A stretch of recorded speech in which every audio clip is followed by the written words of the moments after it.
across the UK, on DAB+, on your smart speaker, on your smart TV, and on your side.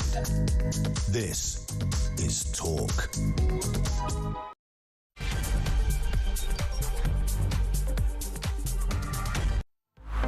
Hello there. I'm sorry it's 11 o'clock again. I didn't find out until the end of last week. But anyway, it's great to have your company.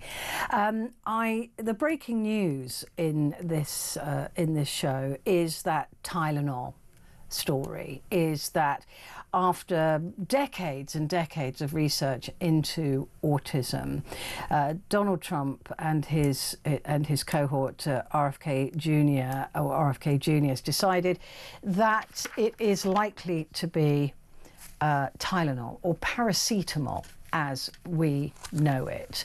That after 5 months they've come up with that.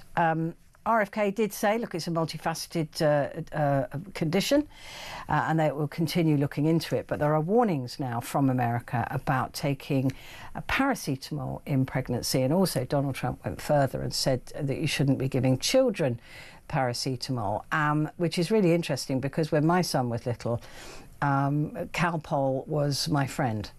Which is largely, it's a paracetamol-based drug, and as you know, it's fantastically good at bringing down a fever in a child. So I want to be talking to you about that a little bit later on. But before then, let me introduce John Boothman, political correspondent at the Sunday Times in Scotland. John, good evening to you. It's lovely to see you. How are you doing? I'm really well, thank you. This news out of America about the use of, I'm going to keep calling it paracetamol, right, because that's what we would understand it to be, considered the only safe painkiller for pregnant women to take. And in fact, the recommendations in the UK are to not pay any attention to what America is saying. What do you make of this? I mean, after 5 months, they've reached this conclusion. Whatever happened to science and evidence-based studies and conclusions? I mean, I sometimes think in modern day politics or something, we're returning to debates between magic and belief. And science and evidence. I mean, I'm just sort of gobsmacked by this. He was also saying earlier that in terms of vaccines, that apparently babies are getting dosed by, what is it, you know, levels of doses, levels of vaccine that we would put into horses. I mean, what is he talking about? I mean, this is the man we have to recognise that at one point thought that injecting bleach into your veins would cure COVID.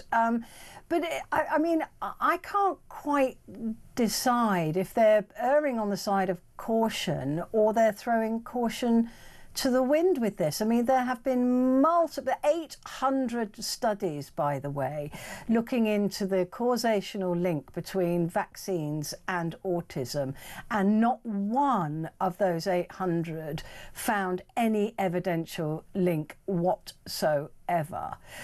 These Tylenol studies or paracetamol studies have largely been debunked by science, saying that there is no, there have been studies done, but that there's still, the recommendation is for pregnant women that paracetamol is safe.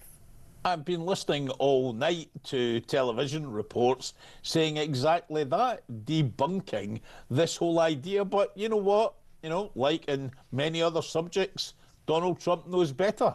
Well, I mean, he did say in his speech that he feels this, that that he's going to suggest that you don't give paracetamol to children because it can cause autism. He is saying that, rather than any science that backs up that autism is caused in any way. Look, a lot of people say that it is potentially environmental partly, it's definitely a genetic partly, and they've been hundreds of studies in 20 years looking into why there is an increased predominance, and no recollection from Donald Trump that actually the term autism has been expanded, which captures more people in it, and also people are more likely to get diagnosed with autism now. That is leading to these vastly increased numbers. This is going to cause a huge amount of confusion across the United States. It's going to cause a huge amount of confusion throughout the world. As a result of this, is going to cause pain to a lot of people as well. The stuff they're talking about vaccines is going to cause a great deal of difficulty. He seemed to suggest earlier that in terms of measles, mumps and rubella, back to that Andrew Wakefield debunked study, that what should happen with that is that these should be given in separate doses. I mean, all of this, as you're rightly pointing out, has been completely debunked, discredited, dangerous, some of it. And here we are, the president of the most important country, or the biggest, richest country in the world, is telling us that this is the direction of travel we all have to go in. I'm kind of lost for words about some of it.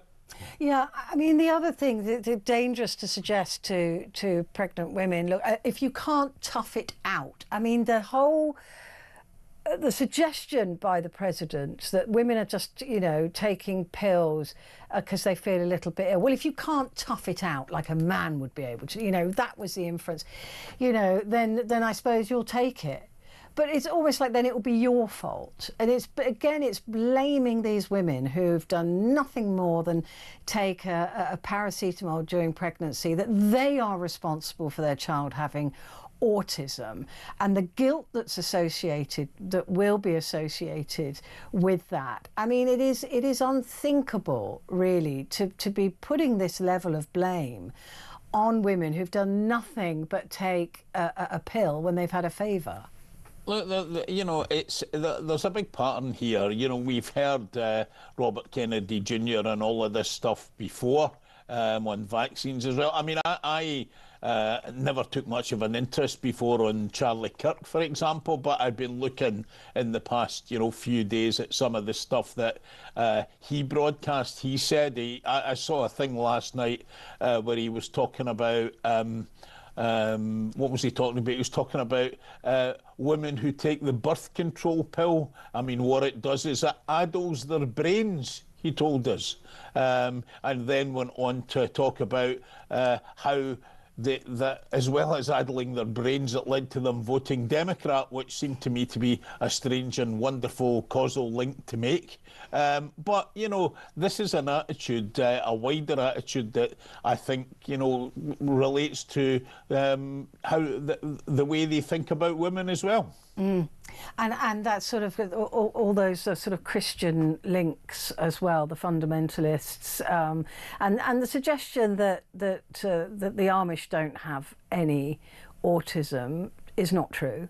They do in lower numbers, but that's potentially because they don't come across basic, doctors and healthcare, that they're not being diagnosed. And the idea that Cuba doesn't have any. This is what Donald Trump said. They don't have any autism because they can't afford paracetamol. Well, that is not true either. And I know for certain that I took paracetamol when I was pregnant. My son doesn't have autism. So are they saying that if you do, it will happen, or it can happen? Or I wasn't quite sure what they were saying. Well, they seem to be saying don't take paracetamol is what they're saying, but without any proper evidence to justify or back up any of that. I mean, it's just going to cause complete confusion among people. Yeah, and like I said, devastating for those mothers who have taken paracetamol. And also fevers in pregnant women are incredibly dangerous for the fetus as well, incredibly dangerous. So you've got a fever, and you're supposed to tough it out, which could also kill your baby. I mean, it's just not, I don't know. I don't know. Like you said, we're in a strange world where science and facts don't have any meaning at all anymore. Let's move on and have a look at the Wall Street Journal. Some really interesting stories here. This one, big H-1B visa fees spark a scramble at US companies. This is the White House race to calm panicked tech executives over the weekend after President Trump's changes to the popular H-1B visa plunged the program into chaos. The announcement on Friday that the administration planned to add a new $100,000 per year fee for H-1B visa application beginning at midnight.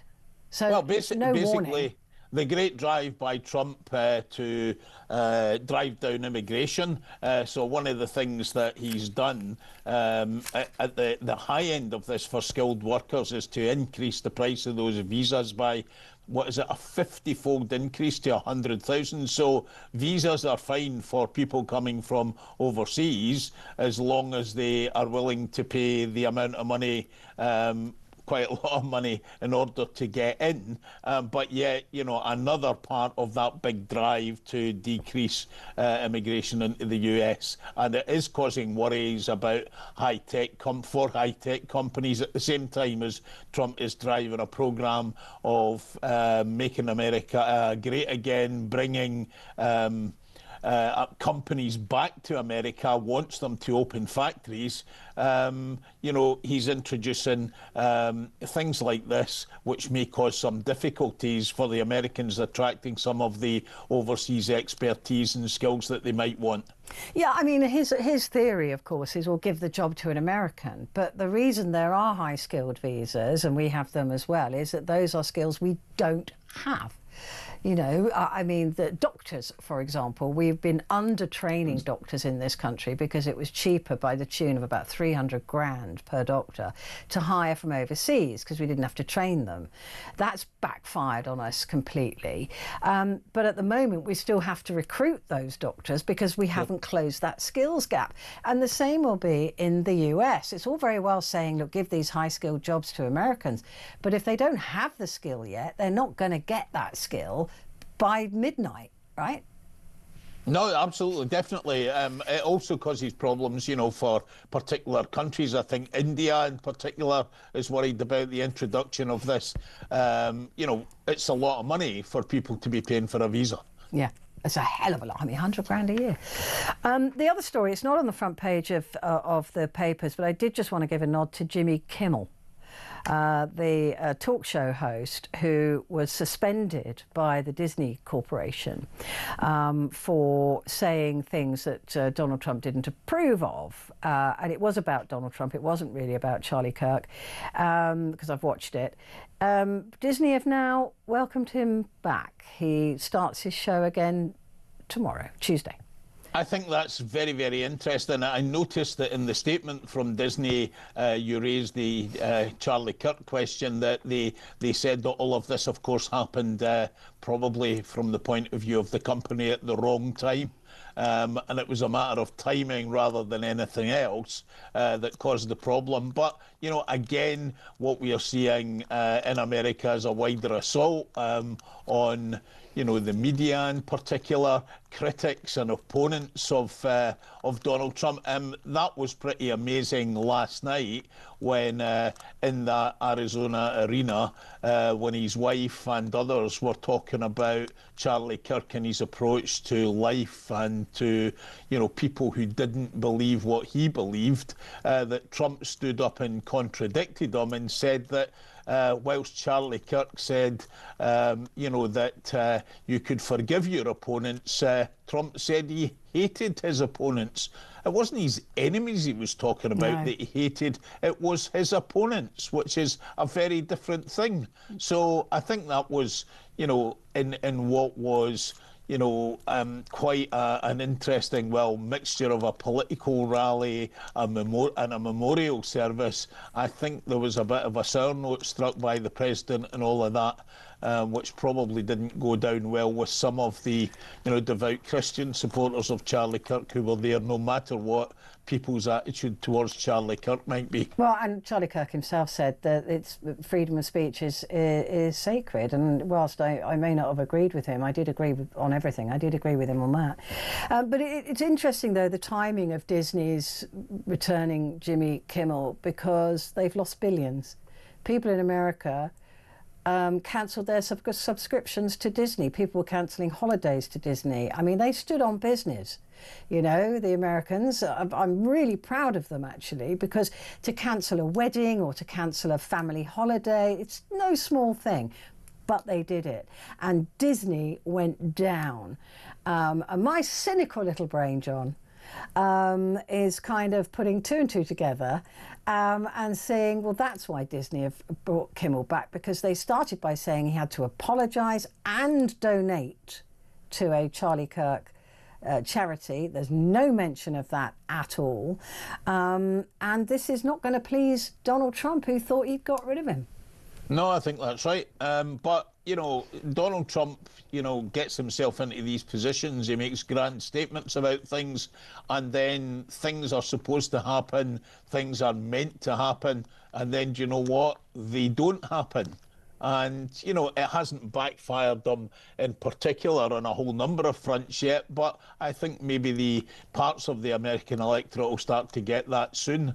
And that applies in this case just as much as it applies in the international arena, where he's been making a lot of claims since day one, since before day one of this, his second presidency, and these things just haven't come to pass. Yeah, I watched a very interesting documentary on Channel 4 the other day called Trump versus the Truth. Very good. Well worth a watch. The Jimmy Kimmel thing, I think that these corporations have got to understand who their paymasters are, and it ain't Donald Trump and it isn't the FCC and Mr. Carr, who asked for Kimmel to be removed on behalf of Donald Trump. And they've got to learn that, right? I mean, Target learnt it in America. The Americans are not standing by this. No, I think that's right. And in America, money talks and all of these things, and, that's where, as you say, Disney have made their decision. Yeah, exactly.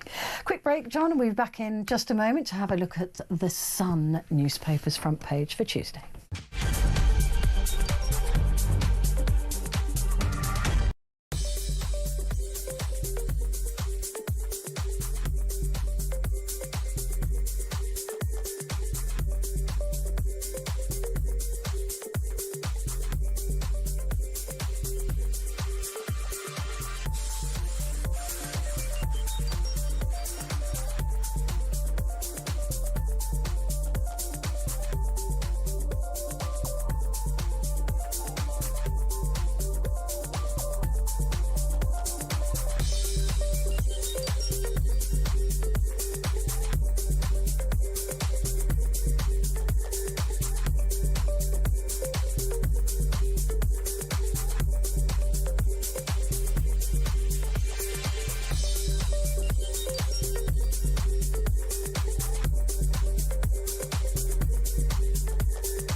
Across the UK, on DAB+, on your smart speaker, on your smart TV, and on your side.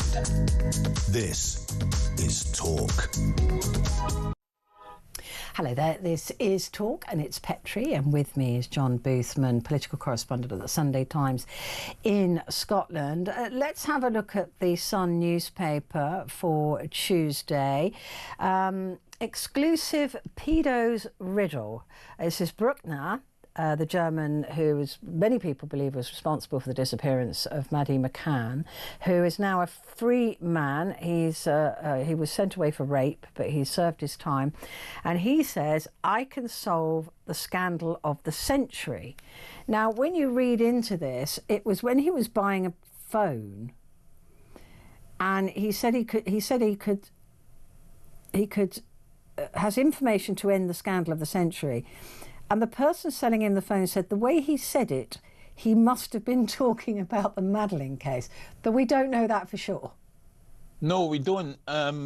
Again, what is fascinating, if you take a step back on this story, is what we're talking about. Is it 18 years since Madeline McCann disappeared? 18 years, so much investigation, and yet so little progress in finding out what happened, which in itself is incredible. What he means, who knows about whether he's calling it the scandal of the century, whether this is what what he's talking about. But, the Sun is suggesting that that is what he's talking about. And, if there is any hint of that, can the authorities, the police authorities in Germany, in Portugal, in the UK do anything about that in terms of dragging him in for questioning again? I mean, it's just, it's intensely frustrating story. Must be amazingly frustrating and difficult for Madeline McCann's parents. And here we are, 18 years on, and we know hardly anything, really. But she still sells papers, right? Yeah. 18 years on, you just have to put a picture of Maddie McCann on the front, and that still, people are still fascinated, despite the thousands, tens of thousands, possibly hundreds of thousands of children that have gone missing since Madeline McCann. She's still drawing all that attention. So it's quite something. It really is. But it is one of those stories, I guess, that people are just absolutely fascinated by, because every parent goes, oh, there, but for the grace of whoever, go I. We're all attached to it in that way. The Times. Here we go. Pregnant women told paracetamol is safe after US warnings. Health officials in the UK have reassured pregnant women that it is safe to take paracetamol after President Trump claimed it caused their babies to develop autism. Do you think it's pretty astonishing we have to do this, isn't it?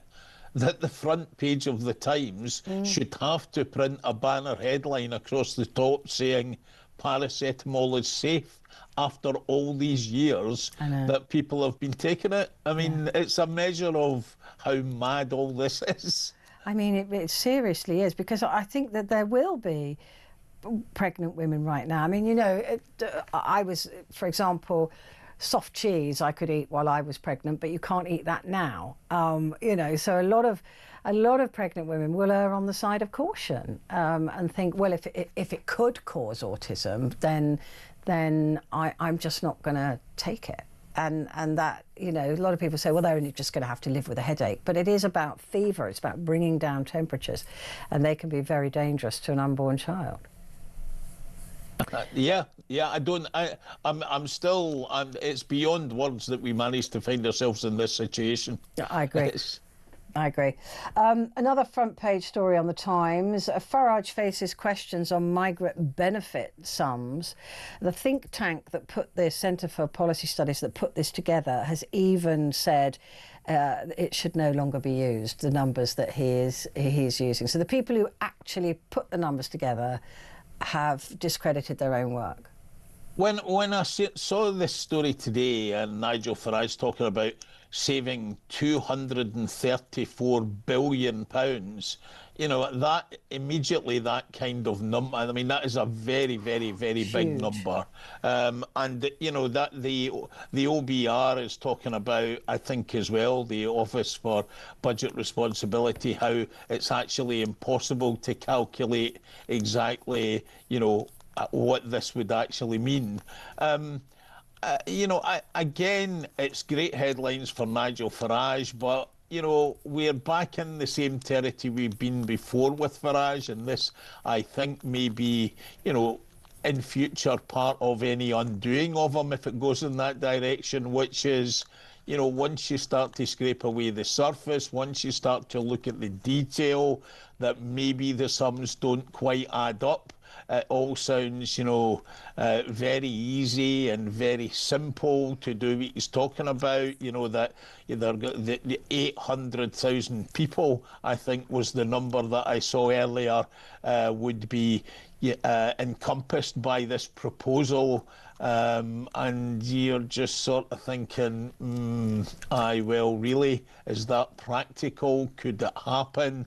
As I say, it's great headlines. It plays to his base. I noticed that one of the other papers was talking about how it might play to, people who already support him, but it's not going to win any more voters. And other papers just, I think, rightly talking about, well, it sounds great for his supporters that you would possibly deport a large number of people, except for the fact that those deportations might be hugely damaging to really important sectors like the health service, the care service and the economy and some other places as well. Yeah, I mean, the idea that anybody with indefinite leave to remain, even if they're married to a British citizen and have children here, that they would have that status removed unless they had a job paying at a certain level.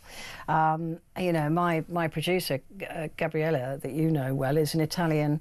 She's an Italian. She's lived in Britain for 25 years, whatever. She has indefinite leave to remain.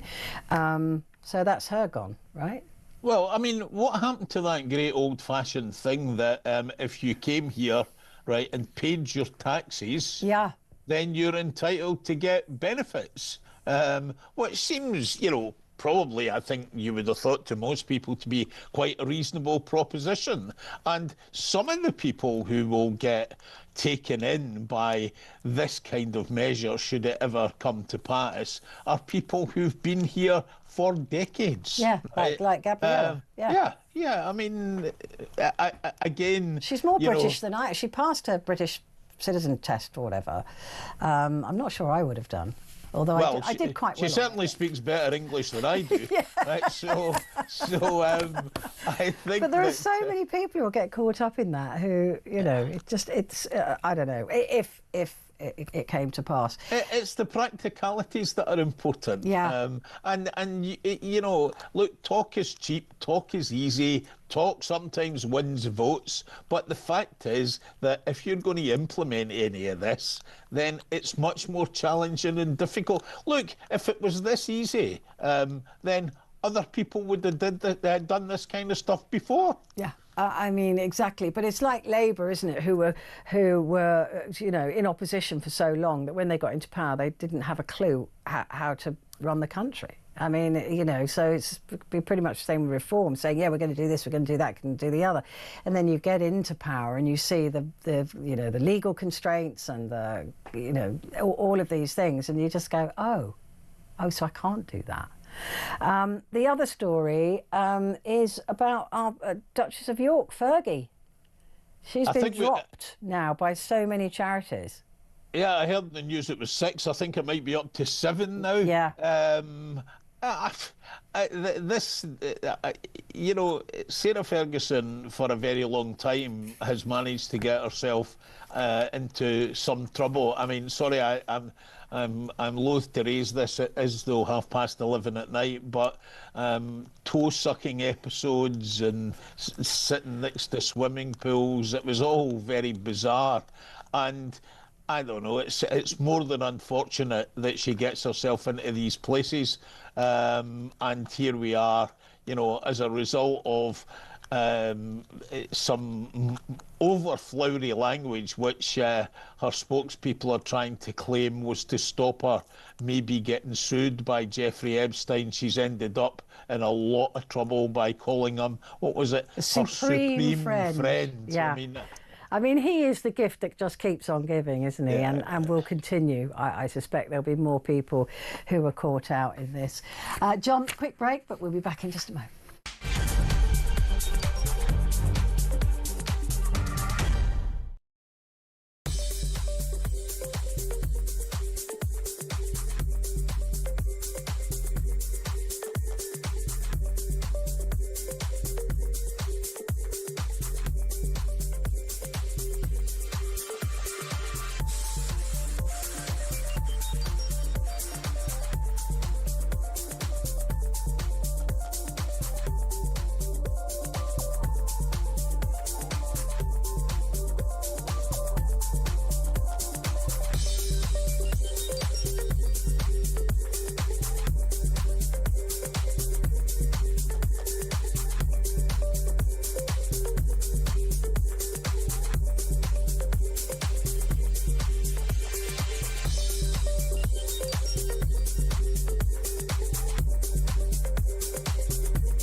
across the UK, on DAB+, on your smart speaker, on your smart TV, and on your side.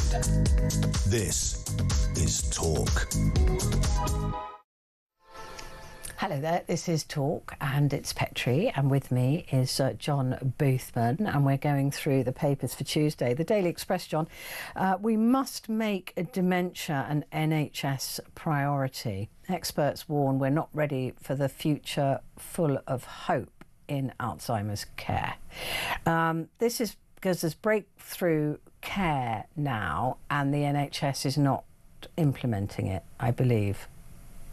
Yeah, but a huge problem, the problem of dementia, and the worry is that it's growing. I think there's, 900,000 people diagnosed with dementia in the UK at the moment. That's set to rise back to 1.4 million, I think, sometime in the 2030s, and then continue to grow, partly as a result, of course, of the ageing population. But you know, it isn't a particular priority, and you're right, there is certainly, from any reading I've done, a whole number of developments in terms of, you know, treatment that could be introduced. But again, you know, we are into that, you know, ever kind of difficult place where there are so many demands in the health service that some things are priorities and sometimes others are not, and one would have thought that, you know, something like this illness, if there are cures and are particular, you know, things around that can make things better for people, it should be a bigger priority than it is. You would think so, because that, again, that in itself would save the NHS billions. I mean, and councils, of course. Just very briefly as well, the Formula One boss, who was ousted in July after 20 years with his Red Bull, Christian Horner, has got an £80 million. I tell you what, if Talk want to give me 80 million to go away, I'm in. It's not a bad deal for somebody who was under a cloud, I think, what, about a year ago? Yeah. And, you know, with his Spice Girl partner, they must be worth a few bob. Oof, 80 million to get lost. Brilliant. Bring it on. I take 8 million. I'm cheap. I'll go for 8. The Mirror, the NHS wrecker, Nigel Farage. Nigel Farage has been warned his bid to deport these legal migrants could cripple the NHS. That was exactly what you were talking about, is these consequences to these headlines that appeal to his base. Yeah, get rid of them. You know, last time I went to hospital last Thursday for an MRI. Every single one of the people that were brilliant and dealt with me had an accent. I don't know, you know, I would then assume that they weren't born and brought up in Britain. They were fantastic. I mean, I'm just thinking, if they're all gone, who does that work? Well, it's interesting. Earlier on in Sky Television, I heard a doctor from India who was talking about, even as a result of, you know, what's going on in the country, these announcements today, what he's watching on television about, you know, demonstrations and the like. And, you know, although that individual was here obviously perfectly legally, had been here for 20 years, he was talking about looking at, you know, maybe going back to India, maybe going to Dubai to work and taking his skills somewhere else. Yeah. And, you know, so it's not just, you know, what Farage is talking about in terms of any policy that he might introduce, but, you know, the fact that, you know, he is in that place, the country appears to be in the place that it's in. You know, this is a great disincentive to people, you know, who either are here already or might want to come.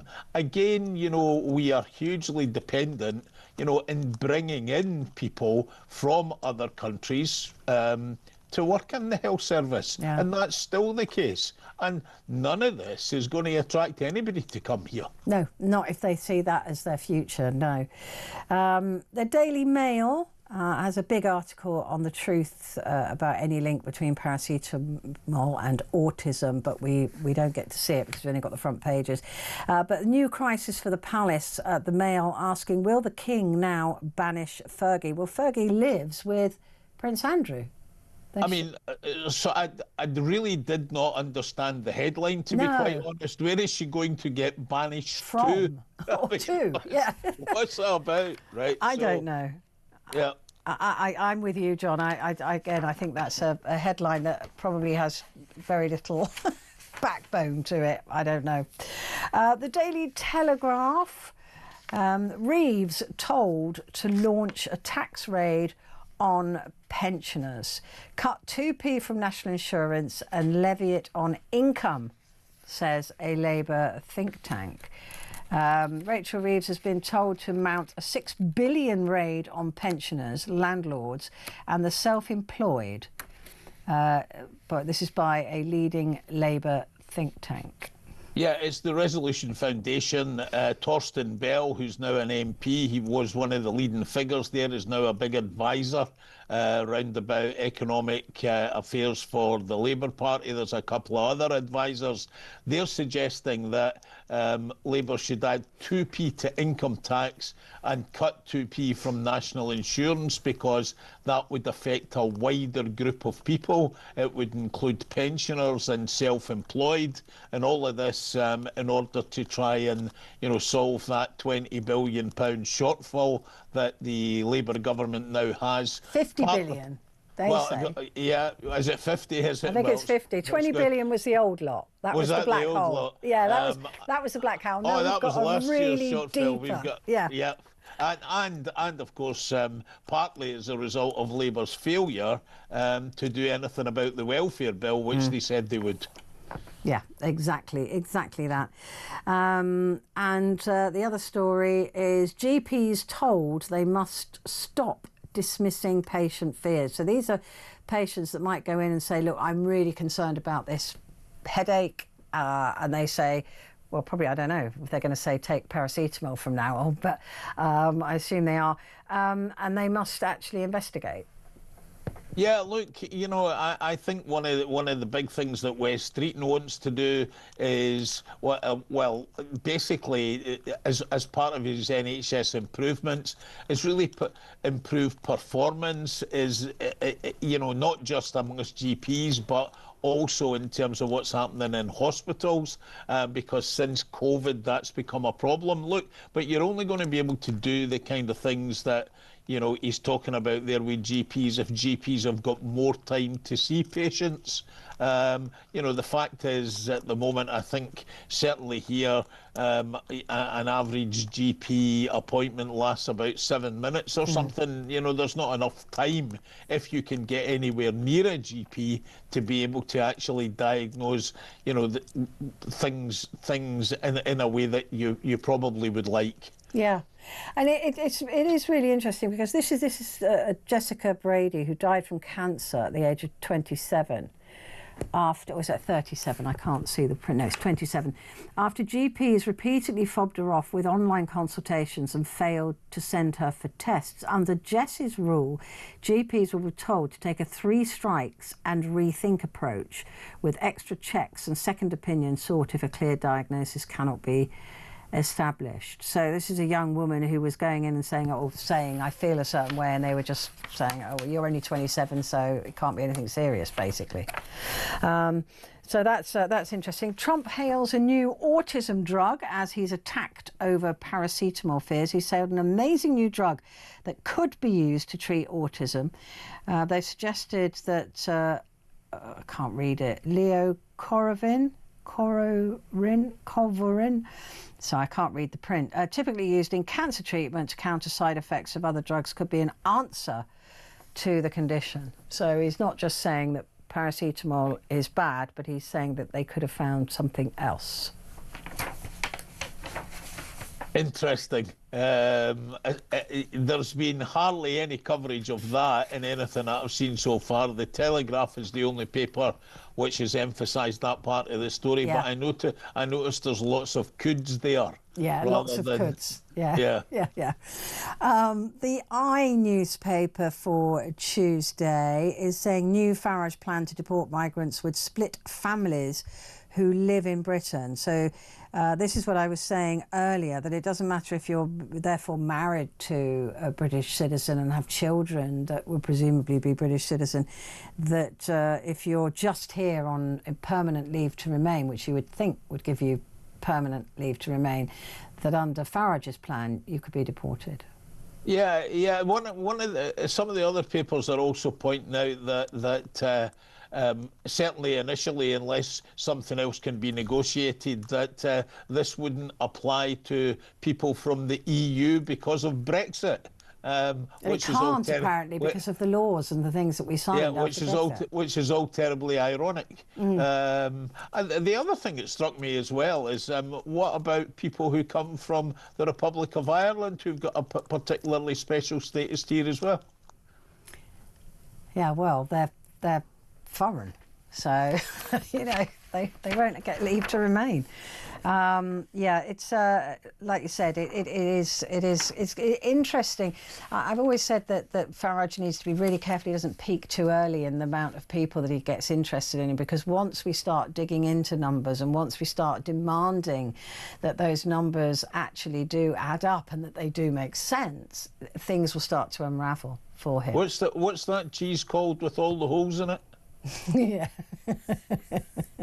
Yeah, well, it potentially there could be a cheese named after Farage after this. Yeah, again, The Guardian going with outrage as Farage threatens mass deportation of legal immigrants. The Reform leader's proposals on UK settlement labelled desperate and despicable. I'm sure he's going to put caveats there that, you know, as long as you're earning a certain amount of money, he said it's got to be higher than the minimum at the moment, then you would be able to stay. But a lot of people are suggesting that Labour figures accusing him of seeking to break up families and foster a division, because it would break up families, presumably. Yeah, absolutely. Yeah, and again, you know, you could find, you know, a position where somebody was granted, you know, that right to stay, and have had kids here, and what happens to the kids? Yeah, and also, would it be backdated? Would it be future dated? You know, what would happen with that? Because I know, again, from Gabriella's journey, that she's already paid quite a substantial amount of money to get rights to remain, right? I mean, it cost her a couple of grand here and there to get the paperwork through. Well, that's what happened after Brexit. You'll remember that a whole number of people who were working here, who were EU citizens, had to pay additional cash, right, to ensure that they had the right to stay. Yeah, yeah. And it's apparently for her to get the full citizenship thing from this point is £1,600. Yeah. It's not cheap. No, absolutely. It's not cheap.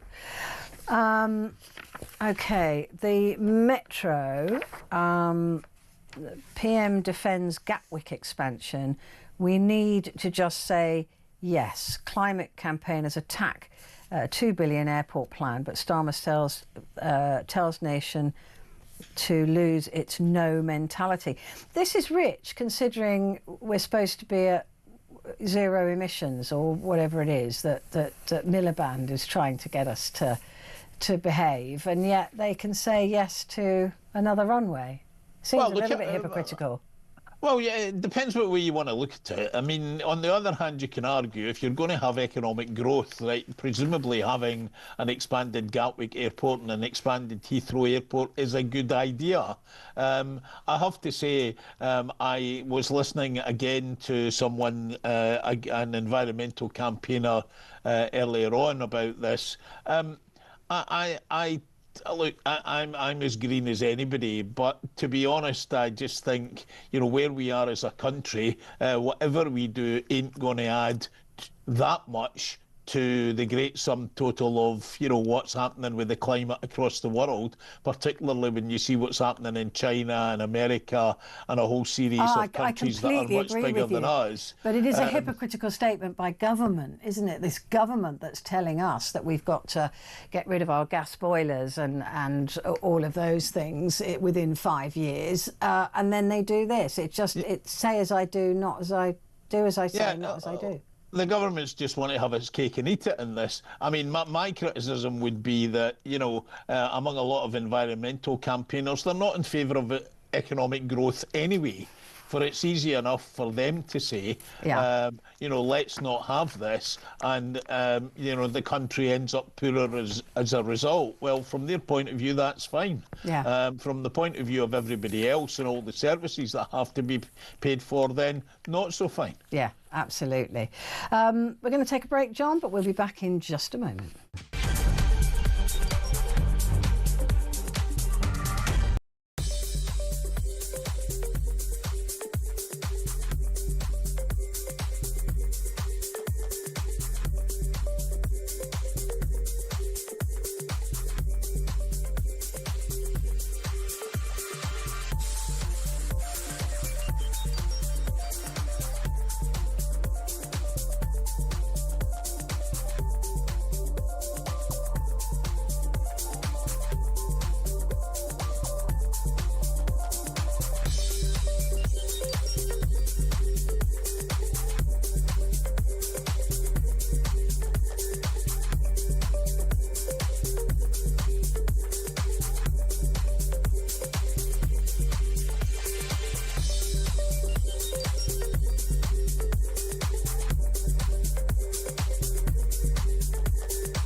Across the UK, on DAB+, on your smart speaker, on your smart TV, and on your side.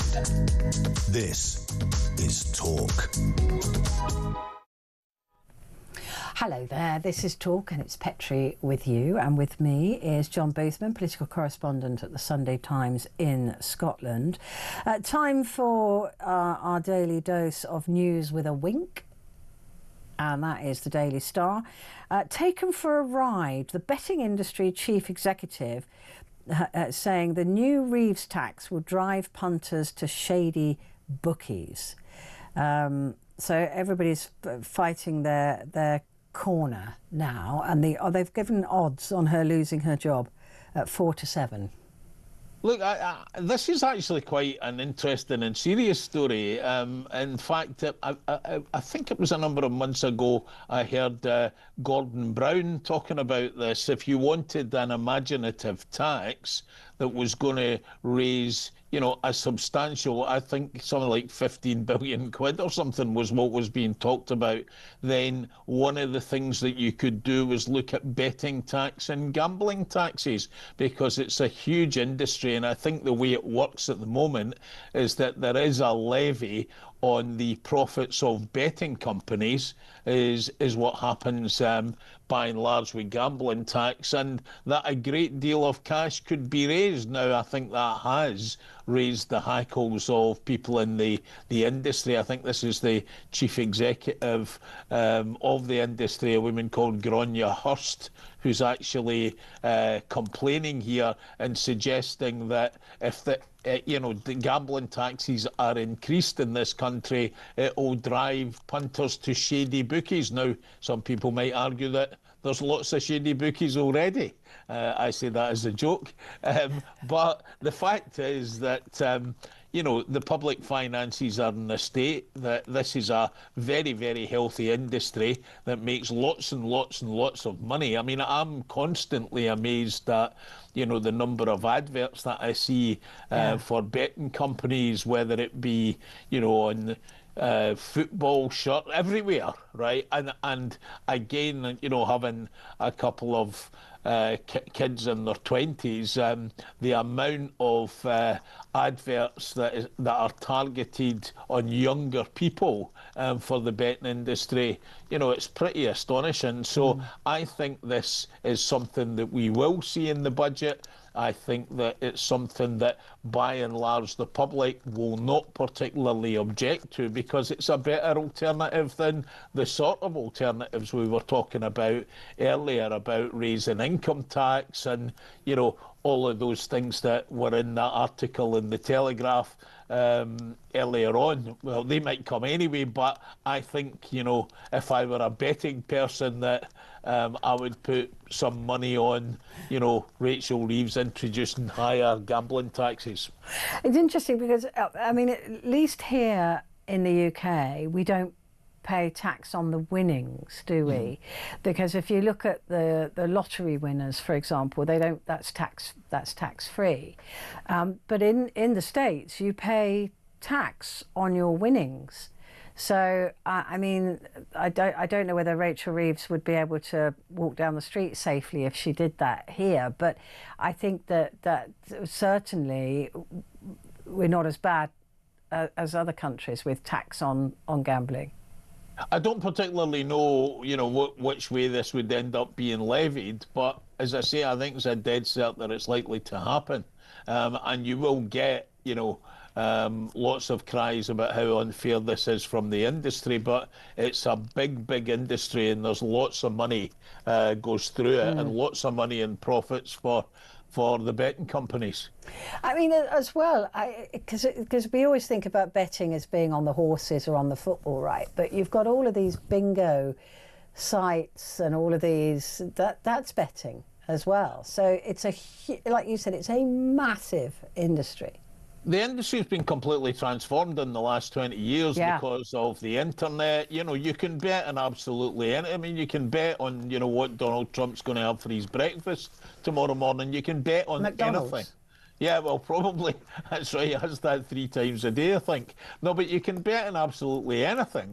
And, the industry's been pretty adept, right, at actually creating new markets for itself, but not just new markets for itself in terms of, all the areas that it covers, but just about its great international reach and everything else. In a way that, as you say, right, before it used to be, horses and, like greyhound racing and obviously betting on football matches, but all this stuff now that you can bet on,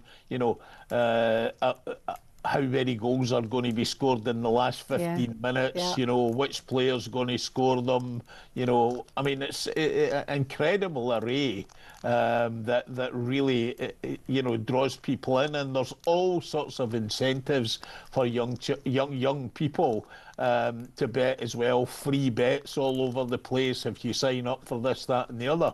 So as I say, I think it's kind of ripe for the Chancellor to take some kind of hit at it in the budget.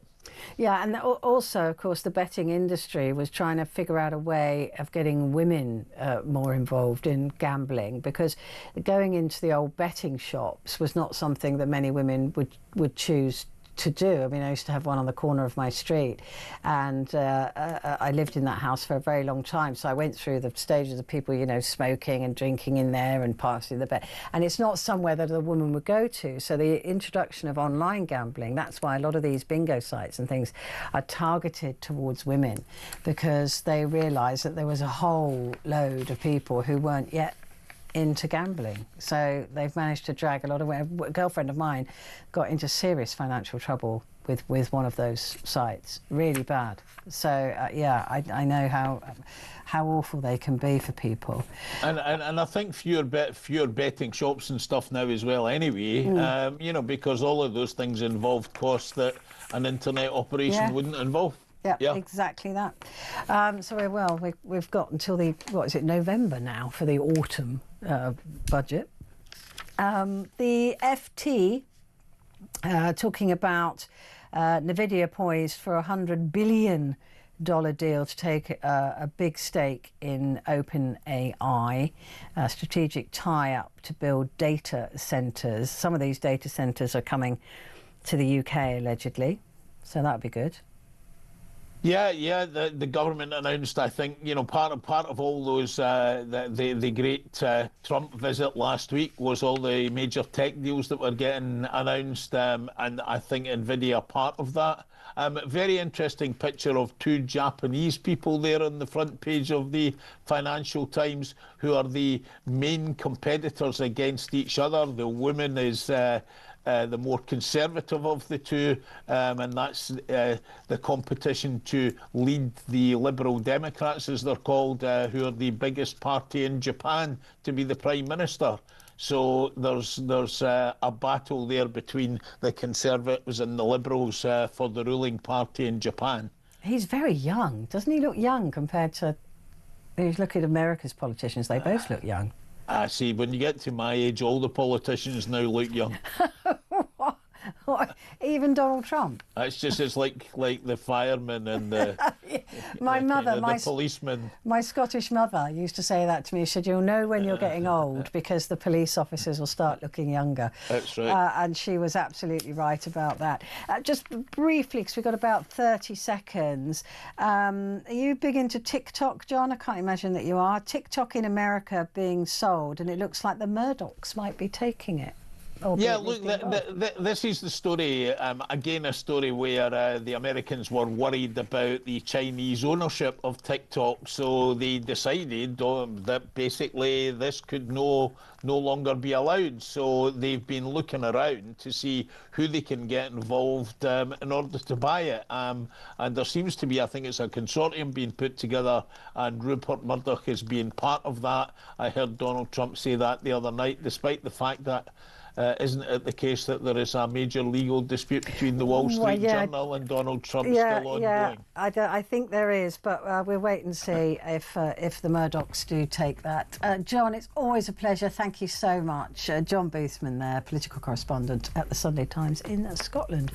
Right, coming up, I want to talk to you about autism and this new so-called link that America has discovered in 5 months between paracetamol and autism. They're now suggesting that women should not take paracetamol whilst they're pregnant because it can cause autism. I'd like to hear from you as to whether you believe this. Do you buy into this? Give me a call.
across the UK, on DAB+, on your smart speaker, on your smart TV, and on your side. This is Talk.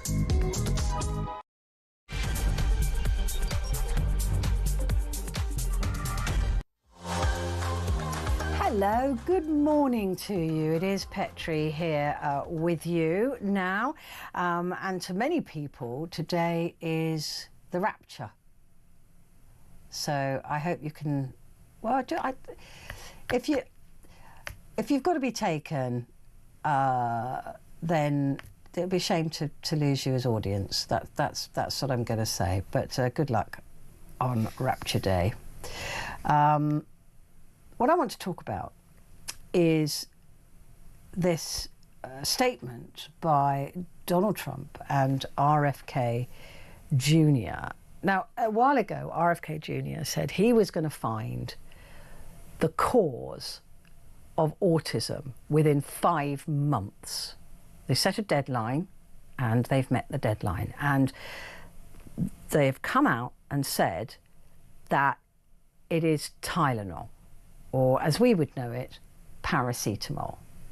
That they're saying a lot of coulds, but Donald Trump went further in his speech, and he was saying things like it's bad and you shouldn't take it and you shouldn't give paracetamol to children.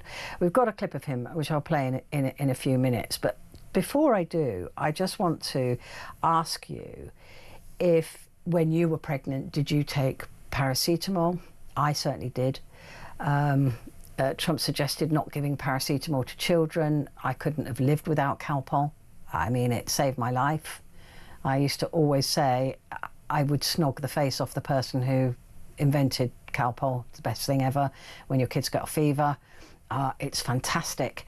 And paracetamol has long been believed to be really the only safe medication that you can take, pain relief or fever relief medication you can take while you're pregnant.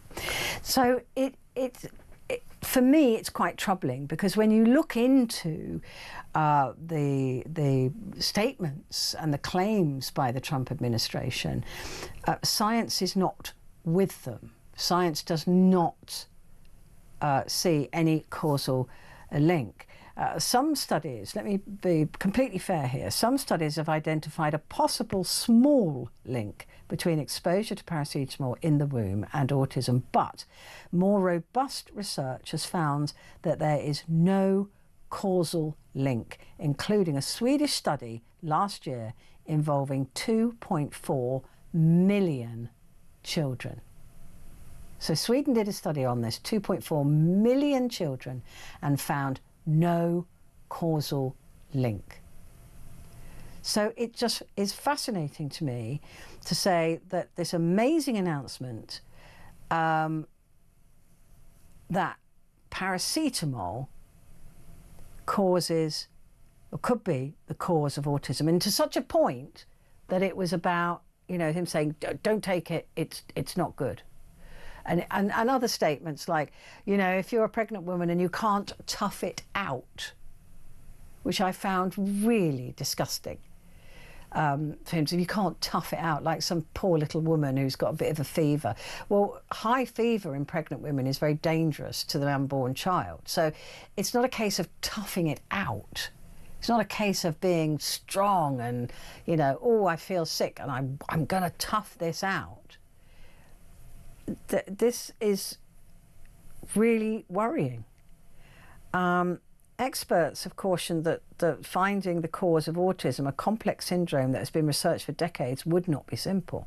A widely held view of researchers is there's no single cause of autism, which is thought to be a result of complex mix of genetic and environmental factors. The American College of Obstetrics and Gynecology said doctors across the country have consistently identified Tylenol as one of the only safe pain relievers for pregnant women. Studies that have been conducted in the past show no clear evidence that proves a direct relationship between the prudent use of acetaminophen, which is Tylenol, during any trimester and fetal development. It causes any problems during any trimester and fetal development. The drug is recommended by other major medical groups as well as other governments around the world. And in fact, health officials in the UK have reassured pregnant women that it is safe to take paracetamol after President Trump claimed it causes their babies to develop autism. Now, do you have a child with autism? Are you listening to this now or looking at this now and thinking, oh, maybe it was me taking paracetamol that caused this? Because that's the other thing. There's a lot of guilt, and there's a lot of, you know, a lot of women who believed that the MMR had caused their child autism really felt the heft of guilt on that. And there have been about 800 world studies on if the MMR did cause autism, and not one of those studies could find any causal link. In fact, Andrew Wakefield's study that declared this was completely and utterly debunked by scientists. Scientists don't go into a testing situation with a bias. Scientists go in there to find out the truth. Science is based on truth. Do I trust drug companies? No, not particularly. But I do trust scientists that aren't attached to them. So all of these things, and those poor parents feeling guilty because they noticed their child at about the age of 2 developing autistic tendencies or symptoms, and they believed it was because they had made them have this vaccine. And that breaks my heart. It was in 1997 that Wakefield report came out, and it still has shadows over people to this day, which is extraordinary. But let's have a listen now to Donald Trump and what he had to say about the link between paracetamol or Tylenol and autism. First, effective immediately, the FDA will be notifying physicians that the use of well, let's see how we say that. Acetaminophen. Is that okay? Which is basically commonly known as Tylenol, during pregnancy can be associated with a very increased risk of autism. So taking Tylenol is not good. All right, I'll say it. It's not good. For this reason, they are strongly recommending that women limit Tylenol use during pregnancy unless medically necessary. That's, for instance, in cases of extremely high fever, that you feel you can't tough it out, you can't do it. I guess there's that. It's a small number of cases, I think. But if you can't tough it out, if you can't do it,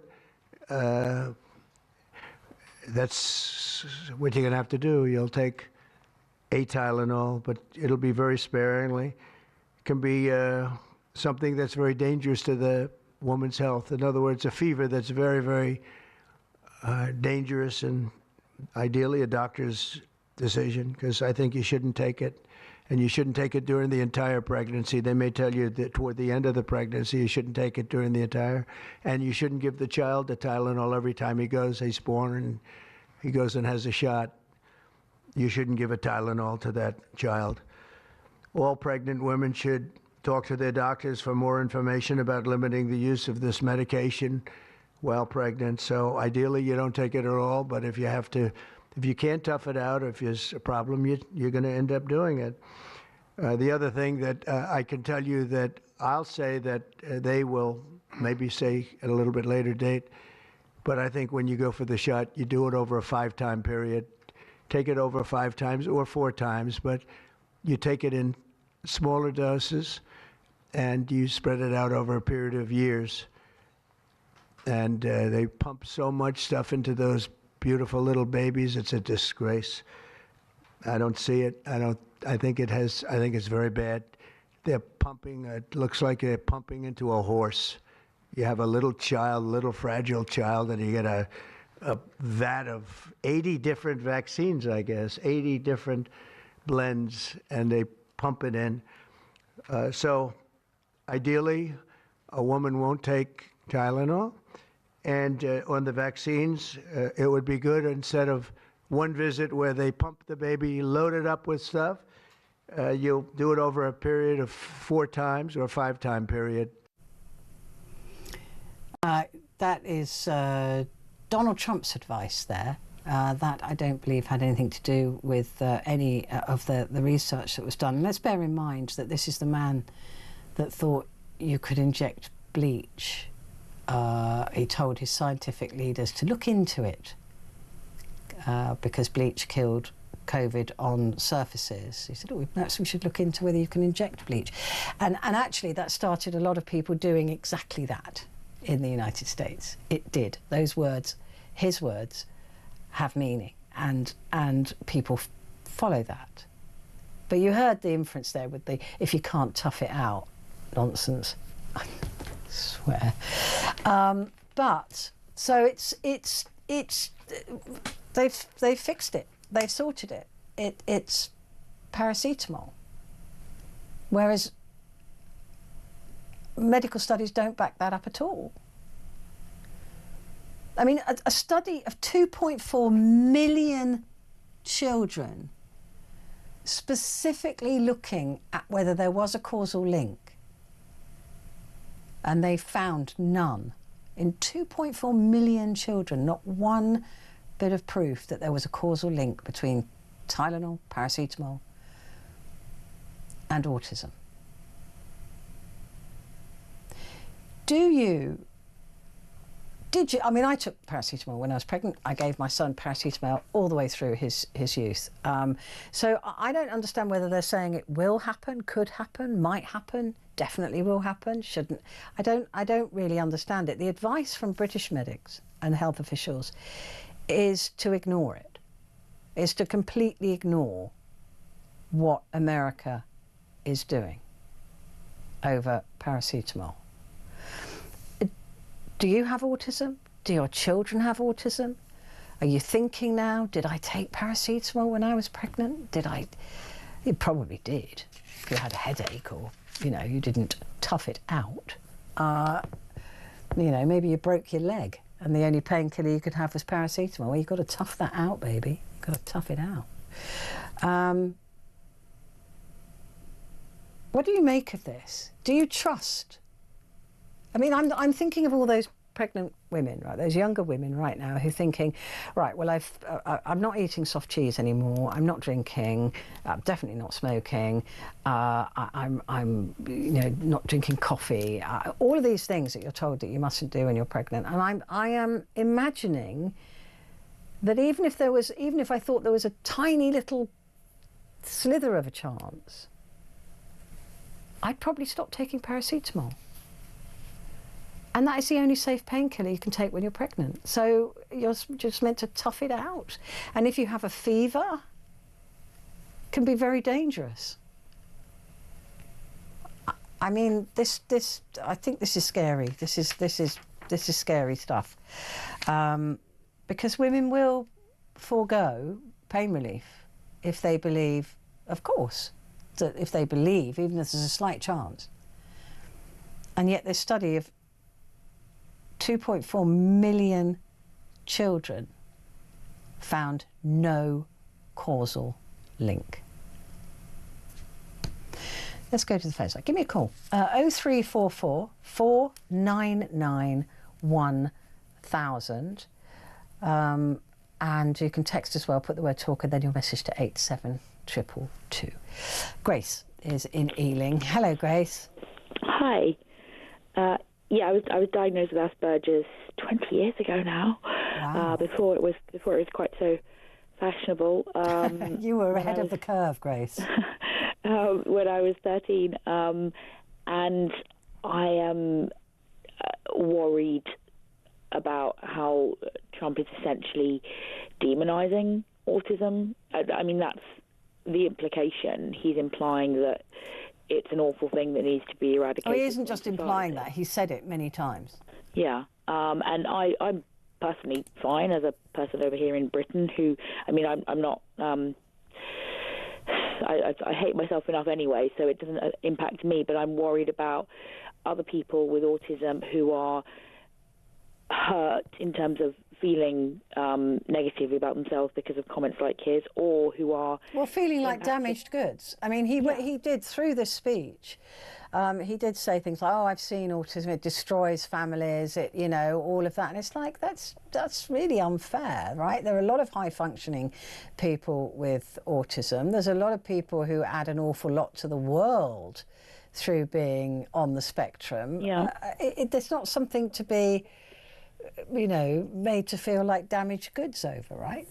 I mean, as I said, I feel like damaged goods as it is, so it doesn't impact me, but I don't want for other people to be impacted by his comments. And I mean, the vast majority of us can't get into work, and I keep desperately applying for jobs and failing, and hate myself furiously for that failure.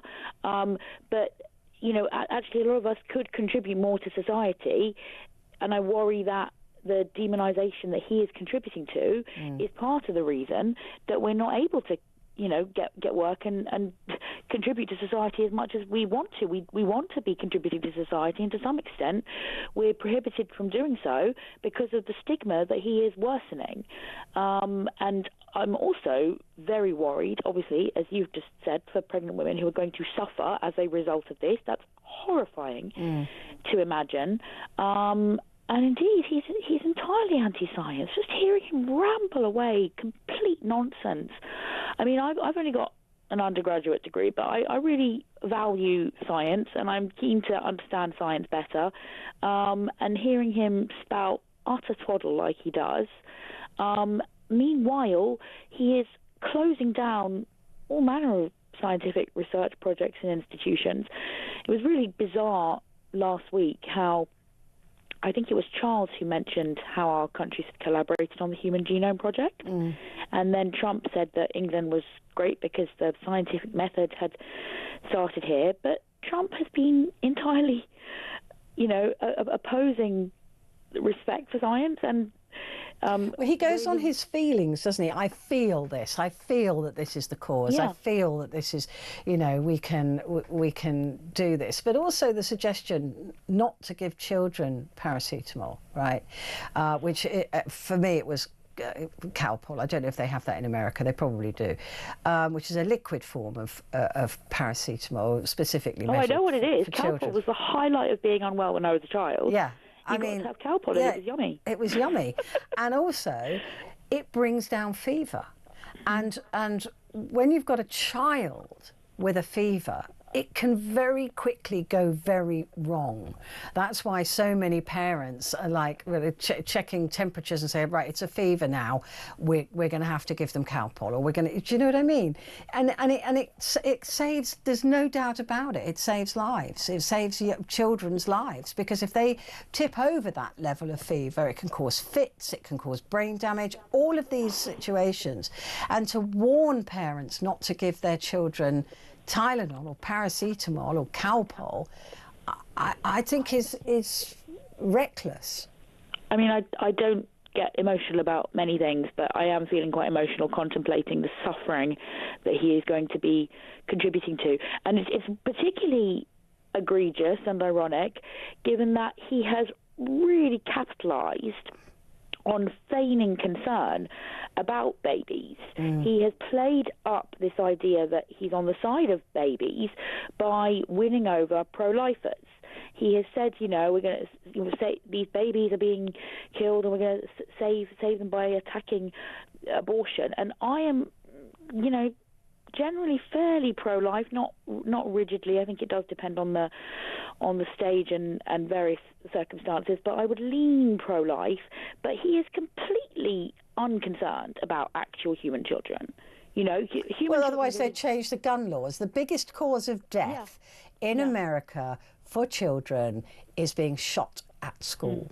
That is the single biggest cause of death. It beats car accidents as the single biggest cause of death. If he really cared about children, that's where you'd start. Yeah, and babies in our world are going to die en masse because of his shutting down the US aid department. You know, children are going to be dying completely unnecessarily because they will no longer be able to access what is incredibly low cost, good value. Oh, they're not American children, though. He doesn't care. Well, so it's completely irrational, frankly. Yeah. And I'm thinking a bit about Francis Collins, because I mentioned the Human Genome Project, which was brought up by King Charles last week. And after running the Human Genome Project, Francis Collins was the director of the American National Institutes for Health.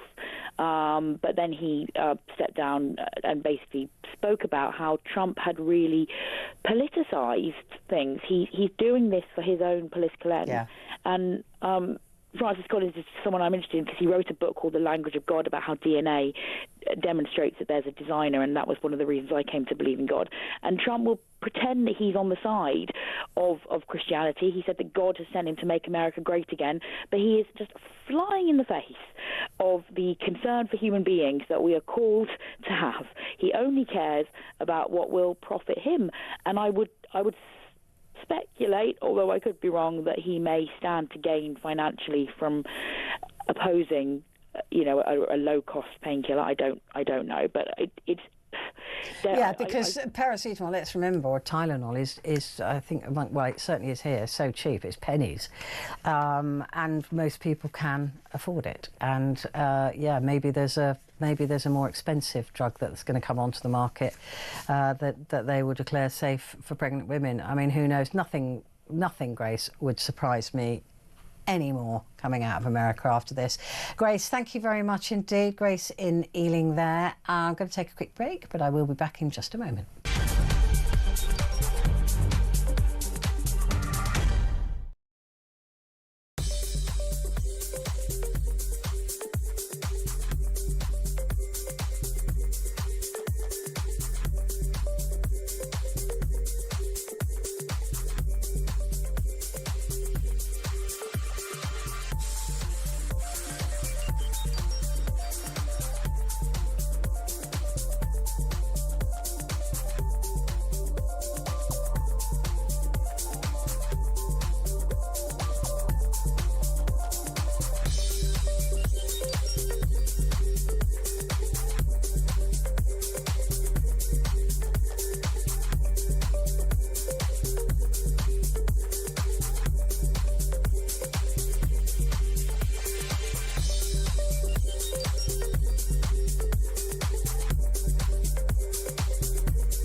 Across the UK, on DAB+, on your smart speaker, on your smart TV, and on your side. This is Talk. Hello there, this is Talk, and it's Petrie here with you. Just before I came to air, Donald Trump was speaking about how paracetamol, it called it Tylenol, was not good. It was very bad, and that pregnant women shouldn't take it at all unless they can, if they can tough out their pain, tough it out, ladies, come on. Then they shouldn't take it, and in fact you shouldn't give it to children. And then he claimed that children in America were getting 80 different vaccines. And I mean, I'm out of the loop now. My boy's 28. So I did ask Sam, who's got 2 young ones, have his boys had 80 vaccines? And he said no. And I said, well, I'm a bad parent. So no, there's not 80 vaccines. I don't think any country vaccinates their children for 80 things. I don't know. Maybe I could be wrong. I could be wrong. Wouldn't be the first time. Andrew has said, I just listened to Trump's speech regarding paracetamol. What an absolute load of waffle. Who in their right mind would listen to that and take it on board? The mind boggles. MAGA will. MAGA will. We know that. It's practically a cult status, isn't it? Whatever Donny says, Daddy Donny says, and that's where the danger lies. And he's using these examples of where there isn't autism. There's no autism in Cuba because they can't afford Tylenol. Well, it's not true. It's not true. And there's no autism in the Amish communities because they don't use modern medicines. Well, there's kind of a lot of things that the Amish don't use. It could be any one of them, couldn't it? I mean, let's be honest. It could be anything. It could be alcohol. It could be, I don't know, food that has been ultra-processed. The Amish don't eat that, they grow their own. So why pick on paracetamol that they're not taking? And also, it's not true. There is autism in the Amish community. It's much lower than in other communities, but that is also probably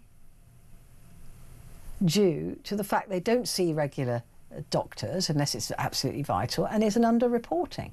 Other scientists attribute at least part of the rise of autism, which we have seen a substantial rise, to increased awareness of autism and an expanding definition of the disorder.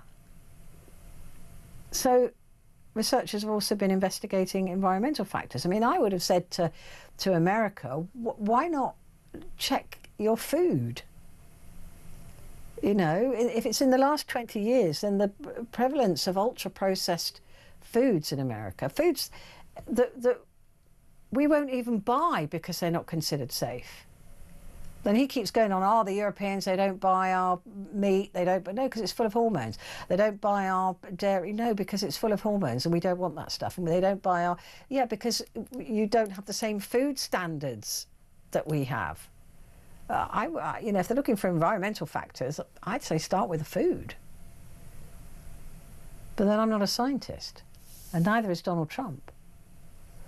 As Gary says, I seriously wouldn't listen to a word that Trump has to say regarding anything medical. Wasn't it Trump that suggested injecting bleach during COVID lockdowns? The man's a muppet. Yeah, he did. He thought he struck upon a genius idea. And he went off script and started talking about what he thought was the right thing. I'm going to say it. It's not good. I'm going to say it. I mean, the guy's a menace. I'm going to read one more note and I'm going to take a quick break. Firstly, running a high fever, says Catherine, is very dangerous. I don't think it's a question of toughing it out. No, of course it isn't. Secondly, I see a drug company lawsuit coming on. That's from Catherine. Yeah, the developers or the makers of Tylenol. Share price went down. So yeah, I can't see they're going to sit back and let this happen to their reputations. Quick break. Back in a sec.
across the UK, on DAB+, on your smart speaker, on your smart TV, and on your side.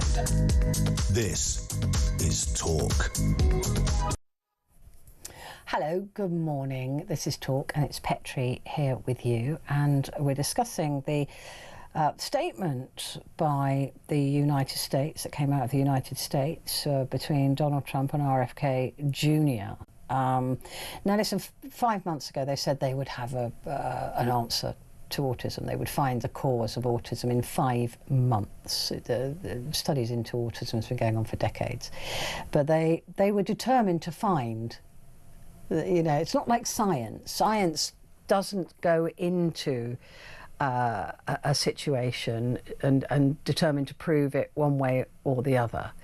Whereas the Trump administration appear to have gone into this and said, we will have an answer in 5 months. So whatever their answer is, let's get that answer. And many experts are saying that there is absolutely no scientific basis for this whatsoever, including a Swedish study that looked into this, found no causal link, and it was a study involving 2.4 million children. That is a massive study. That is huge. One of the largest studies of its kind. And it's really worrying that Trump is suggesting that unless you can tough it out as a woman, a pregnant woman, you should not take paracetamol. Well, scientists were dismayed, warning that Trump's edict would prevent women from accessing pain relief and could cause harm to unborn babies, as untreated fever in pregnancy increases the risk of birth defects and complications. And the NHS guidelines state that paracetamol is still the first choice of painkiller if you're pregnant. It's commonly taken during pregnancy and does not harm your baby. The problem is that if you're pregnant, even if you think that there might be infinitesimal chance that your baby could be damaged by something you're doing, you're going to stop doing it. And Trump went on to suggest, I think this was himself, I don't know whether this was part of the study, but still it's dangerous, that children shouldn't be given paracetamol. Well, I don't know if you had a baby and it's had a fever. It's a terrifying thing, absolutely terrifying. And a dose of Calpol, there are probably other brands, but I don't know of any. It's the one that I used, of liquid paracetamol designed specially for children, which brings their fever right down. It's amazing, and fevers in children are incredibly dangerous because they're so little. If you don't get the fever down, it can result in all sorts of problems, fits, brain damage, all sorts of things. You've got to get that fever down. So my worry is that there'll be a lot of parents who have heard this and are thinking, oh, well, maybe it's true, maybe it isn't. I'm just going to, be cautious about it, when paracetamol is the first best choice for fever in children. So I think this kind of thing is incredibly worrying. I'm going to talk to Vicky about this. Vicky's in Manchester. Hello, Vicky. Hi, Petra. Good morning. What do you make of this? I do think it's scaremongering at its finest, to be honest. It's really, it is, isn't it? I mean, the thought that I took paracetamol. I mean, I soft cheese as well. There wasn't a rule then about that. But, if I didn't have paracetamol for my son when he was, they're always getting sick, aren't they, kids? And they're always getting fevers. It was a lifesaver. Yeah. If I didn't have the little, the pink perfect liquid that I called it in the cupboard, yeah, to bring her temperature down, so that I didn't have to ring 999, yeah, so that she wasn't getting into a fit or states or whatever. But as you said about the soft cheese, and there was also nuts, and I don't want to come across that I'm saying to everyone, oh yeah, start eating peanut butter, and I'm not a medical professional, but I do think that the more we refrain from these things as well, the more we're not introducing these things. And well, it's interesting because there are studies recently, and the recommendation, I understand, is to eat peanut butter or give children peanut butter from a very early age in order to get them used to. Yeah, the dad of the room here has got young kids, is nodding and saying that is the advice now to prevent to prevent those sorts of allergies in later life, which can be life limiting, right? Seeing that 15 years ago, no, we wasn't to have anything to do with nuts. No, you couldn't have anything to do with anything like that. But yeah, Paracetamol's been around since 1878. Well, that's the earliest from what I've researched. So how can not we, but how can Donald Trump or his scientists or whatever do a 5-month study and all of a sudden say that, right, no, this is terrible, we can't do this? I think it's really scary, and I think we're in a world now where even though science says this is not true, we can't see it. I mean, a study of 2.4 million children looking specifically at this is a massive study, and saying but President Trump can put that on social media, and all the mums in the world will go, oh my God, well, President Trump said that, so we're not going to do this anymore. And that's the frightening thing, Petra. Yeah, it is, because he does have that power. And also, I can just see now into the future where pregnant women are not allowed to go into a chemist and buy Tylenol, or or have it in their houses without being accused of damaging the fetus. You know how pro-life they all are. That worries me as well, because these are choices that are being taken away from women, and the idea that you should just tough it out if you've got a fever, I find that really patronising. I think it's incomprehensible, honestly. I can't imagine. I just don't understand why. I just don't understand why it's all about influentialism, isn't it? And I just hope that people do the research. But look what happened with MMR. Andrew Wakefield, a tiny study that was faked. It was a fake study. It's been debunked over and over again. 800 studies around the world have been done on MMR and a link to autism, and there's been nothing proven. Nothing. No. And yet, look at the impact that still has. So my fear is so prevalent now in our society because of that. Yeah, children are dying of measles. So and in America it's particularly bad. But you've got a situation here where people will say, well, if there's only even a slight chance, I'm not going to take paracetamol. And that is the worry, is that people will decide not to use this medicine. Well, let's just hope that people do the research and people like yourselves put it out there to say, like, debunk the myth. And so this is, it's absolute, I can't say it, obviously. No, but I hear you, Vicky, even though you couldn't say it. Bless you, thank you so much for calling in, you're a sweetheart. Thank you. Yeah, people will, I just know they will. I think, if I was a young pregnant woman now, I'd probably be thinking, oh, should I? Maybe I shouldn't. Maybe I'll just, I'll err on the side of caution. And I won't give my kid Calpol. I can't imagine a world without that. What did you call it? Lovely pink, special pink medicine. Yeah, it's very special. Tristan is in Bedford. Hi, Tristan. Hi, Petrie. How are you? I'm good, thank you. How are you? Not too bad. Good. I just want to say, first I want to say is to Grace, for someone that has had monumental health issues with my Crohn's and having cancer, and I actually have, I'm on the high function autism spectrum. You have to have faith. You can get a job and all those kind of things. I mean, I've been in my company for the last 10 years and I didn't really let autism or anything like that affect me. So it's something that can, it can be done. It's just I a case guess if of, you've been bashed around, you know, and made to feel like you're subhuman, it's very difficult to have that confidence, isn't it? It is, but I suppose you've got to try and have a sort of a strong mentality. I suppose you know, it's not easy. Of course, it's not easy. But I suppose so it comes down to that sort of mentality that you have. I mean, I was diagnosed with autism very, very late because I knew something was wrong. And my mum said to me about getting tested, and also my girlfriend at the time said about getting tested, and it turned out that I did, but I'm on the high functioning part of the autism spectrum.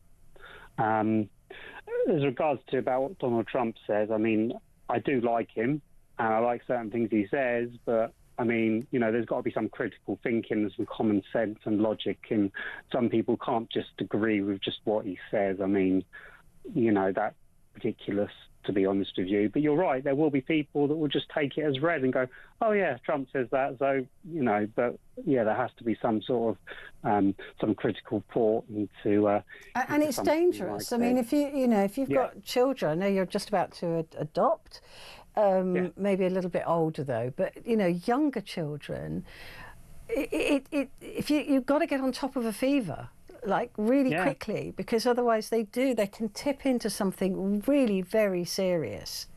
But, and if parents are being told not to give their children paracetamol by the President of the United States, I know. It sounds absolutely. It's so dangerous. It is, and I mean the thing is, I think something like autism, or with my Crohn's, for example, the Crohn's was laying dormant in me for absolutely years. I wasn't growing. And it's only when I was diagnosed with Crohn's that I suddenly started to grow once they actually found out what the problem was. It was laying dormant in me for absolutely years. And it's the same with the autism. Yeah. It was laying dormant in me for years. It was found very, very late on. But by that time, I had lived, well, not half my life, but I had lived a lot of my life. It's only because of certain things happened that people around me who know me spiked, and they were like, that doesn't seem right. You know, you need to have that checked out. Yeah. You know. But again, it's this whole rhetoric and narrative coming from RFK of all people. You know, basically saying that people with autism are sort of damaged goods, and he wants to put them on a register, and all of that. I find deeply disturbing. Yeah, well, I would not go on to a register. No, absolutely not.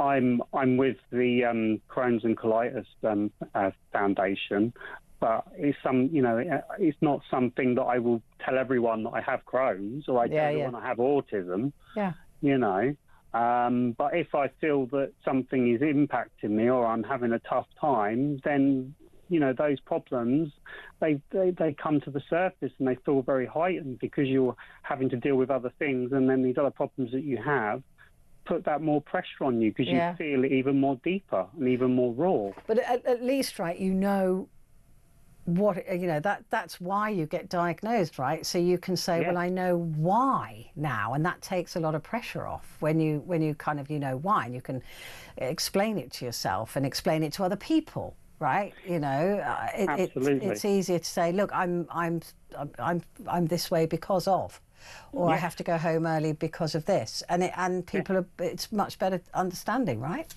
It does, but the thing is, that people, you know, if people can't see something as a physical, then they sort of feel like that you're putting it on. Yeah, I know, I get that. Something like that. I mean, the amount of times I've had to show proof of a letter from the hospital or a letter from the doctors or something like that, you know, or explained a certain situation which I can't actually understand or something like that. You know, if you spent time with me, you probably wouldn't even think I had autism. No, exactly. I mean, I remember one of my best friends, who's no longer a friend, by the way, said in front of me that I used my MS as an excuse to be lazy.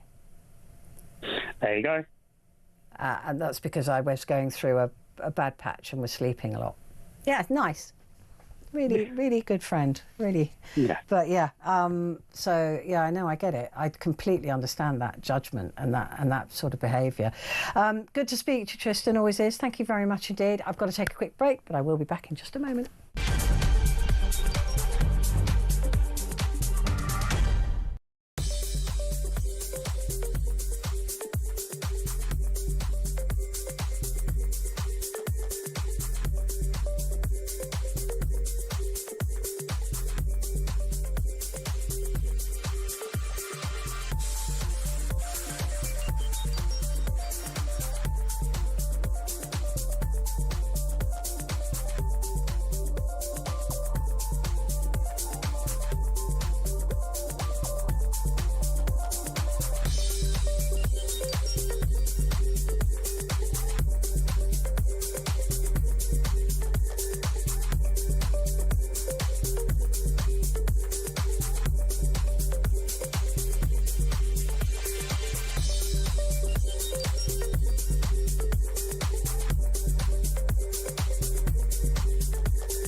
Across the UK, on DAB+, on your smart speaker, on your smart TV, and on your side.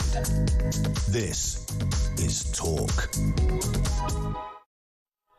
Hello, good morning. This is Talk, and it's Petrie, and we're talking about American advice, Donald Trump and RFK Jr. advice, that you shouldn't take paracetamol when you're pregnant, that it has, it could, I don't know how certain, it was odd, because Trump seemed to be absolutely certain about it, but the word could was also thrown in, could cause autism.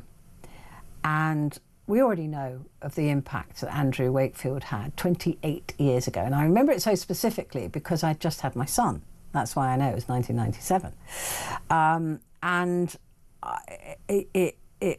The impact that still has on parental decisions, even though it was a faked study that has been debunked so many times, and 800 plus other studies have proved that there is no link. Still, parents will not give their children the MMR vaccine. So when somebody as big as Donald Trump, and I mean that in lots of senses of the word, comes out and says, Tylenol, paracetamol, it's bad, then people are going to listen. Thankfully, nobody listened when he suggested that scientists looked into injecting bleach during COVID. But if you do a bit of research on that, if you do a bit of Googling, you'll find that people did. They gave their children bleach because Donald Trump had suggested it. So this is the kind of thing that can really affect people across the world. And his claims that there's no autism in Amish communities because they don't take paracetamol, well, they don't do a lot of stuff, right? It could be any one of those that you pick. They don't drink alcohol, they don't eat processed food, they don't use motor cars, they don't watch the television, I don't know. But no, it had to be that. And actually there is autism in Amish communities, just less reported incidences of it.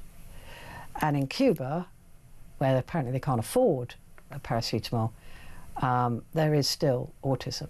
So it doesn't really make much sense. Anything that he said to try and back this up really didn't have any basis in fact. And yet, people will listen. And they will think, oh, if there's only a tiny, tiny chance, then I'm not going to do it. And that can be dangerous in itself, because paracetamol is the only safe painkiller and fever reducer in pregnant women. And also, Trump went on, I don't know if it was, I think he went off script to suggest that you don't give it to children. Well, babies with a fever and young children with a fever can be incredibly dangerous. So you give them this drug in the right doses, in liquid form, and it brings their fever down. So, I don't know. Let's go to Sheldon. Lovely Sheldon in Swansea. Hello, Sheldon. How are you? Hello, Petrie. It's getting very late. I'll be very quick with you, darling, okay? All right, sweetie. Okay, sweetheart. We are talking about the moronic leader of the Western world. A very interesting person. I noticed that this particular phrase that he came up with regarding the paracetamol issue came after he was speaking at the Charlie Kirk Memorial. Now, I find this politically disturbing because, first of all, he denied the fact that Charlie's wife was going to forgive her enemies, and he said he wasn't. Then he took the immediate opportunity afterwards to congratulate the whole of America, yet again, on curing autism. Tomorrow. It's finishing tomorrow. Don't take paracetamol. Yeah, well, they said they'd find the reason in 5 months, and indeed, they're true to their 5 months, right? I mean, that they wanted to find something to blame, and they did. Exactly. But the point is, it was just another political gesture, inarticulate political gesture from a moron in America again. He is frightened about 50% of the Western world, poor pregnant women, poor young children who can no longer have their calpol, as you've suggested, and all the other things that we need when they got a fever and they are disturbed. It is disgusting. And I have noted on the media today that almost 90% of the whole of the medical world that have any idea of what this really means have said to him he is talking absolute BS. And then he's got RFK Jr., who we know hates vaccines. Well, he's presiding over a biggest outbreak in measles in the US at the moment. He's sort of railed back from that a bit and said that some vaccines are okay. But you know, paracetamol, it's been around forever, right? It's such an old drug in various forms. And the increase in autism has only been in the last, let's say, 20 years, and it's been noted that there's been this vast increase. And that's probably through diagnosis. Yeah. As opposed to anything else. Yeah, it is probably diagnosis and a broader spectrum of Indeed, because people now understand the condition more than they did before, and it's easier to diagnose, or perhaps not easier, but it is more likely to be diagnosed. And you've got older people like Tristan coming forward to be diagnosed, that it was missed in their childhood because it wasn't as known about. Yeah. So, I mean, there's a real skew in the numbers that can be explained by, you know, several different things. Why Tylenol or paracetamol? It doesn't make any sense to me. It doesn't make any sense at all. But for him to terrify people in this way is an absolute disgrace. Just to show that yet America has discovered something again that's a curative, which is not. Yeah, I mean, there's been studies into autism for decades, right? Yes, of course. And he was blaming the scientists and saying that scientists are withholding information. Indeed. So he is actually he's denying the fact, and he's denying the studies, as opposed to anything else other than his own opinion. Yeah. And he wants to do this for one reason, because he wants to prove it's a MAGA problem again.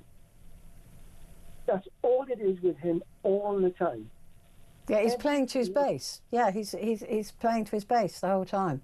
But this is really dangerous, because there will be pregnant women in this country right now thinking, oh, I've taken a paracetamol, my kid's going to have autism, or I won't. Yeah. I feel very sorry for them. I feel so sorry for them, because and some of them, and I mean most of them, will be pretty articulate people, but a lot of them may not be. And they may think, oh my God, I mustn't do this ever again to my little baby, or when I'm pregnant. Mm. And they will. I mean, I would probably be going, oh, I'll wait until it's been. Well, it has been proven. This Swedish study of 2.4 million children trying to find a causal link between paracetamol and autism couldn't find any. No, they couldn't. In fact, the link was so small when they tried to work out the percentages of the problems that were in common with these children, was tiny, absolutely tiny.